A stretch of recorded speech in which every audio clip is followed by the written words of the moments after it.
Praise lord. దేవాతి దేవునికి వందనాలు. ప్రభు నామమున మీ అందరికీ నా ప్రత్యేకమైన వందనాలు, శుభాలు తెలియజేస్తున్నాను. ఈ దినము కొరకు ఏర్పాటు చేయబడిన దేవుని వాగ్దానము ఆమోసు గ్రంథము 9వ అధ్యాయము 14వ వచనము.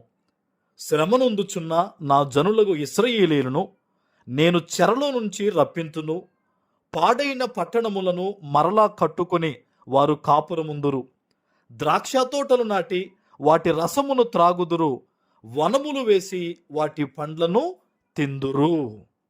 దేవుని నామానికి మహిమ కలుగునుగాక.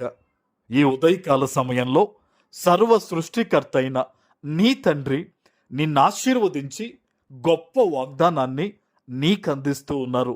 హల్లెలూయా.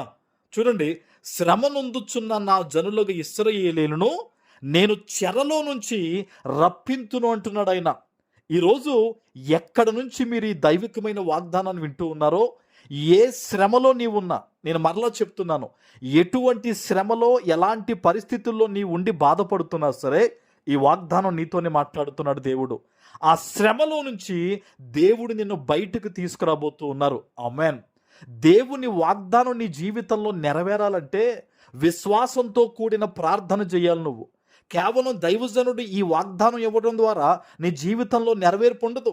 దేవుని వాక్యము, దేవుని వాగ్దానముగా నీ వద్దకు వచ్చినప్పుడు నీవున్న ఆ కఠినమైన పరిస్థితుల్లో, తండ్రి నువ్వు నాతో మాట్లాడావు, ఈరోజు ఈ వాగ్దానం నా జీవితంలో యేసు నామంలో నెరవేరునుగా కానీ నీవు పలికి ప్రార్థన చేస్తావు చూడు, అప్పుడు నీ జీవితంలో ఈ వాగ్దానం నెరవేరుతుంది.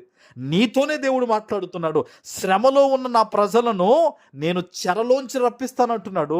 దేవుని గొప్ప ఆశీర్వాదం ఈరోజు నీ మీద ఉంది. ఆయన అంటున్నారు కదా, పాడైన పట్టణాలను మరలా కట్టుకుని వారు కాపురం ముందురు.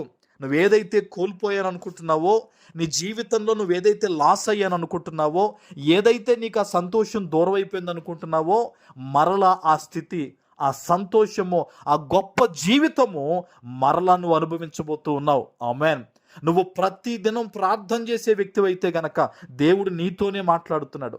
బద్ధకస్తులు కాదు ఈ వాగ్దానం, విడిచిపెట్టేవారు కాదు ఈ వాగ్దానం. ఎందరైతే దేవుని సన్నిధిలో పట్టు విడవక ప్రార్థనలు చేస్తారో, ఎన్ని శోధనలు ఎదురవుతున్నా నా దేవుడు నాతో ఉన్నాడని నమ్మి దేవుని కార్యాల కోసం ఎదురు చూస్తారో వారితో దేవుడు మాట్లాడుతున్నాడు.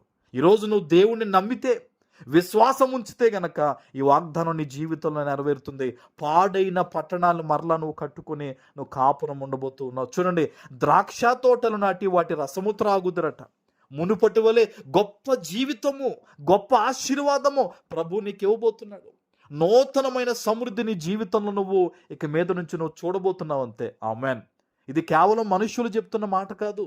నిన్ను చూసిన నీ దేవుడు, నీ కన్నీటి చూసిన నీ ప్రభు, నీ ప్రార్థన విన్న దేవుడు ఈరోజు నీకు ఇస్తున్న వాగ్దానం ఇది. ప్రార్థన చేయి, దేవా ఈ వాగ్దానం నా జీవితంలో నెరవేర్చును ఆయన, నీ కోసం నేను సాక్షిగా బ్రతుకుతానయ్యా, నీ యొక్క పనికి నేను ఉపయోగపడతాను ప్రభు అని తీర్మానం చేసుకో దేవుని సన్నిధిలో. ఆయన అంటున్నాడు, వనములు వేసి వాటి పండ్లను తిందురు.